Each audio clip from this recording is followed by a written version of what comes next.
Welcome to Tales from the Pillow, a calm place for unsettling stories. If you enjoy the quiet dread before sleep, subscribe and let the stories keep you company in the dark. Hello, if you're listening to this, you're probably trying to fall asleep. And that's good. That's exactly what this story is for. It's not exciting. There's no twist, no climax, no resolution. It's a very quiet story about very quiet things. And yes, technically, it's a horror story, but not the kind with screams. This is the kind of horror that unfolds like wallpaper peeling slowly in a room no one visits anymore. So I'll speak softly, slowly, and I won't raise my voice. You won't miss much if you drift off. In fact, that would be ideal, because this is the story of the boring ghost in the house where nothing ever really happened. The house was located at the end of a gravel road that didn't show up on GPS. It was about 38 minutes from the nearest gas station and just over an hour from anything that could be called a town. It had 3 bedrooms, 2 bathrooms, a half-finished basement, and one long hallway that stretched from the front door to the kitchen like someone had laid the house out with a ruler. The paint on the walls was beige, not a warm beige, not the kind you'd find in an interior design magazine. It was the kind of beige that looked like it had once tried to be white, but gave up somewhere in the mid-90s.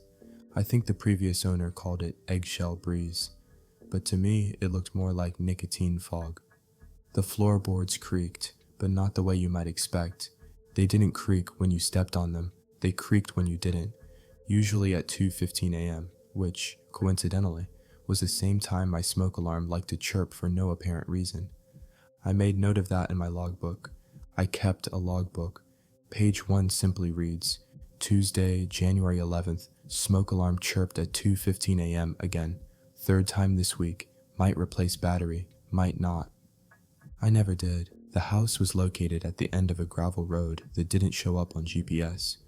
It was about 38 minutes from the nearest gas station and just over an hour from anything that could be called a town. It had 3 bedrooms, 2 bathrooms, a half-finished basement, and one long hallway that stretched from the front door to the kitchen like someone had laid the house out with a ruler. The paint on the walls was beige, not a warm beige, not the kind you'd find in an interior design magazine. It was the kind of beige that looked like it had once tried to be white, but gave up somewhere in the mid-90s. I think the previous owner called it eggshell breeze, but to me it looked more like nicotine fog. The floorboards creaked, but not the way you might expect. They didn't creak when you stepped on them, they creaked when you didn't, usually at 2:15 a.m., which, coincidentally, was the same time my smoke alarm liked to chirp for no apparent reason. I made note of that in my logbook. I kept a logbook. Page 1 simply reads, Tuesday, January 11th, smoke alarm chirped at 2:15 a.m. again. 3rd time this week. Might replace battery, might not. I never did. The first odd thing that happened wasn't really odd. It was just slightly inconvenient. I had left a coffee mug on the kitchen counter before going to bed. It was one of those tall, novelty mugs, the kind that says something obnoxious like, "I'm not awake yet, go away." When I came back the next morning, the mug was in the sink. Not washed, not broken, just in the sink, as if someone had gently picked it up and decided it didn't belong on the counter. I don't have pets, I live alone, and before you ask, no, there were no signs of a break-in. The doors were locked, the windows were locked. I even checked the crawl space, which smelled like cold rot and pencil shavings. Still, I wrote it down. Wednesday, January 12th, mug relocated to sink, no known cause, unlikely wind. That was my conclusion. Unlikely wind. The second thing happened 2 days later. One of my shoes was missing. Not both, just one. The right shoe, black, size 10, canvas. It had been next to the front door, where I always leave them. I looked under the table, behind the umbrella stand, in the fridge, for some reason. Eventually, I found it in the bathtub.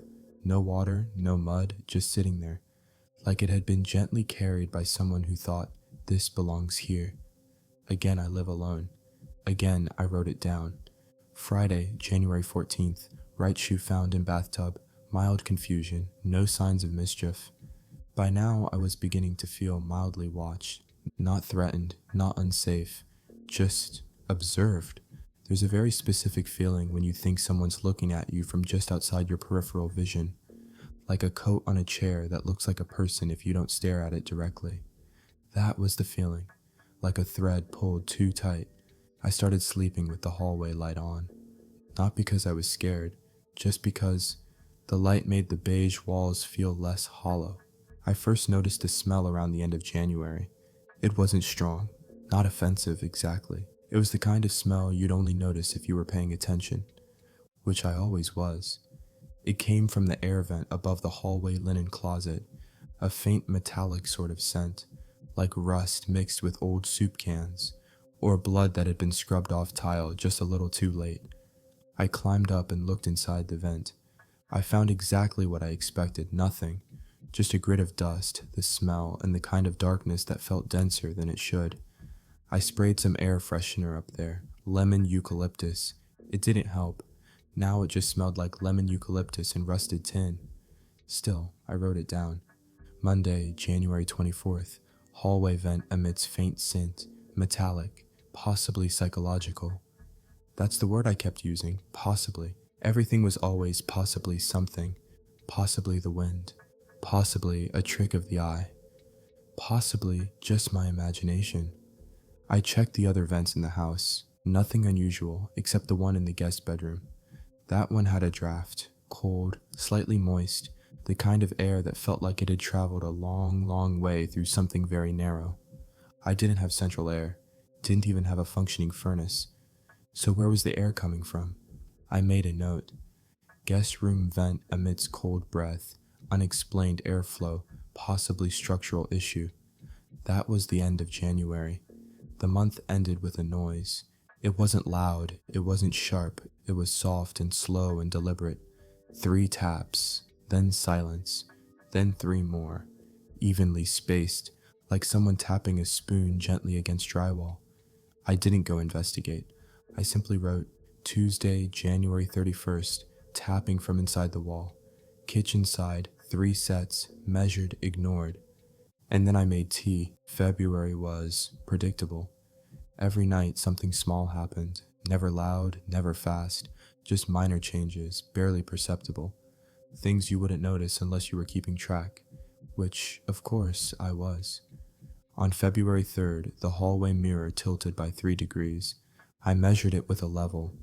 It had been perfectly straight the day before. On the 6th, the living room clock stopped ticking, not at midnight, not at 3 a.m. It stopped at 4:22 p.m. I remember because I was boiling pasta. I replaced the batteries. It ticked once, then stopped again. I wrote, February 6th, clock rejection, possible mechanical fatigue, and no immediate threat. On the 9th, all the light bulbs in the bathroom dimmed by about 10%, not enough to interfere with use, just enough to be wrong. I confirmed this by taking one out and placing it in the kitchen lamp. It shone at full brightness. I switched them back. They dimmed again. At that point, I began to wonder if the house was adjusting, not haunted, not cursed, just aware, like a cat that slowly moves your belongings when you're not looking. February 13th, I received a letter. No return address, no stamp, just a folded sheet of paper left on the doormat that read, You're being watched, sleep well. I assumed it was a prank, perhaps a local teenager with a flair for the dramatic. I burned it in the sink. It smelled like lemon eucalyptus. I wrote, February 13th, anonymous note. Tone, vague threat, possible prank, response, incineration. Then I went to bed. The mirror in the hallway had corrected itself by morning. It started with a sigh, a low, shallow exhale from behind the wall near my bed. At first, I thought it was the pipes, or the wind, or my imagination. It always starts like that. The sigh became a whisper, software barely audible, too faint to catch the words, but unmistakably human. I placed a glass against the wall. Classic technique. Didn't help. The whispering didn't sound malicious. It wasn't pleading or angry. It was conversational. Bored, almost. Like someone talking to themselves on a long train ride. Eventually, I stopped trying to understand it. I just acknowledged it. Like one might acknowledge the hum of a refrigerator. I wrote, February 19th, whispering behind bedroom wall. Frequency, nightly. Tone, passive. Action, none. It continued for a week. Then came the humming. Low, monotone, like a person trying to remember a tune but never quite getting it. It came from the vents. Just as faint, just as steady. I found it almost comforting, a kind of consistency I could rely on. I wrote, February 25th, humming from vents. Tuneless, possibly repetitive, will monitor. One night I responded. I said, hello? The whisper paused, then resumed. I said, can you hear me? Nothing. The next morning I found the bedroom door open. I always sleep with it shut. Inside my logbook, February 28th, door ajar. Unknown entry, no signs of force, no damage, unsettling but calm. And then for the first time I added, beginning to feel accompanied. I started dreaming about the hallway, not in a symbolic way, not metaphorical, just literal dreams of walking down that beige hallway again and again. Except it didn't end at the kitchen anymore. In the dream, it stretched on, far longer than the actual house. No doors, no windows, just that nicotine-colored hallway under a dim bulb. Sometimes I saw shadows. Sometimes I heard my own footsteps, but they came from behind me. In one dream, I passed the same framed photo of a lighthouse 5 times. I don't own a photo of a lighthouse. I started writing down the dreams too. March 3rd, dream, hallway extended, repeating decor, emotional tone, neutral dread. They weren't nightmares, not in the usual sense. I never woke up sweating or screaming. I just woke up tired, as if the walk had been real. And then one night, I didn't reach the kitchen at all. I just walked and walked until I saw a second front door, identical to mine. Same keyhole, same scratches, except this one was slightly open. That's when I woke up. I wrote the March 7th, dream, second front door, detail, ajar, woke before entry, emotional response, hesitation. I tried not to read into it, but I did start leaving the real hallway light on at night again, not because I was afraid of the dark, but because the light helped distinguish reality from memory. At least, I think it did. By mid-March, the house had started tidying itself. Not dramatically, just small, forgettable changes. The cereal boxes faced forward, the dish towels aligned by color. Books arranged themselves alphabetically, by author's first name. I didn't touch anything, not because I was scared, but because I wanted to see how far it would go. I left a fork on the counter overnight. The next morning, it was in the drawer, clean. I stopped washing dishes just to see what would happen. They all ended up back in the cabinet, dry and spotless. I wrote, March 15th, mild domestic intervention, activity non-threatening, possibly helpful. That night, my shoes were placed by the front door with the laces tucked inside. This continued for weeks. I made a list of objects that had moved: remote control, umbrella, single unmatched sock, fridge magnet shaped like a goose, hair from the drain. Each item had found a more appropriate place, more sensible, more tidy. It was the tidiest haunting I'd ever experienced. On March 29th, I came home from a walk to find my bed made. I hadn't made it. I never make it. I stood there for several minutes, appreciating the hospital corners. Then I wrote, March 29th, bed prepared, sheets tucked, pillows adjusted to symmetrical positions, emotional tone, uncertain gratitude. That night, I slept unusually well. April began with a knock. It was a soft knock, 3 quick raps on the back door at 3:47 a.m. I didn't get up. I listened. The knocks came again the next night. Same time, same rhythm. I wrote, April 2nd, visitor, knocking observed, no visual confirmation. On April 4th, I stood by the window and waited. The knock came. When I looked out, I saw a shape, tall, still, barely distinguishable in the dark, just standing there, no movement, no face. It didn't try the handle, didn't speak, just knocked. I didn't open the door. Instead, I brewed tea. April 4th, shape outside, action, none, tea, chamomile. On April 5th, there was a gift left on the doorstep, a small round stone, perfectly smooth, warm to the touch. I placed it on the mantel. It's still there. April 5th, offering received. Item, stone. Emotional response, mild discomfort. The knock stopped after that, but I started hearing footsteps in the attic. Slow, measured, like someone pacing with nowhere to go. I didn't investigate. Instead, I vacuumed the hallway. It felt like the right thing to do. It happened in late April. I was rearranging books because they had rearranged themselves again, this time by genre, when I noticed a soft spot in the living room wall. The paint bubbled slightly. When I pressed it, the drywall flexed inward, so I peeled it back. Inside was a small folded paper, aged, fragile, yellowed like old diary pages. On it, written in tight cursive, were the words, "It only watches what it loves." I read it twice, then I put it back. April 27th, found note behind wall. Text observed, reinserted, no further action. I did not ask who wrote it. I did not question who it was. Some things feel more restful when left alone. After that, I noticed the house had gone quiet. Still strange, yes, but silent. No knocks, no sighs, no taps behind drywall, no helpful folding of laundry, just silence and the weight of attention. I began to miss the noise. I began to miss the routine.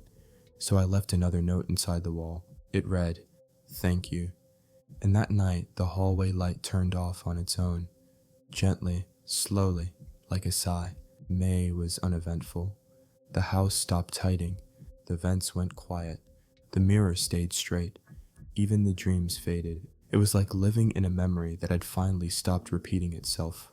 I thought maybe it had moved on, whatever it was, or maybe it had accepted me. I still kept the logbook. The last entry was short. May 17th, no activity, uncertain whether this marks an ending or a pause. 2 days later, I packed to leave, not because I was afraid, but because I felt like I'd seen enough. The house didn't stop me. The door opened as easily as it always had. I left the logbook on the kitchen table. Closed, but not locked. Someone might need it. And as I walked to my car, I looked back one last time. The hallway light flickered on, just once, like a goodbye, or maybe an invitation to return. I haven't been back. But sometimes, when I pass a mirror in an unfamiliar place, I feel like it's been tilted slightly. Just a few degrees, not enough to notice, unless you're paying attention.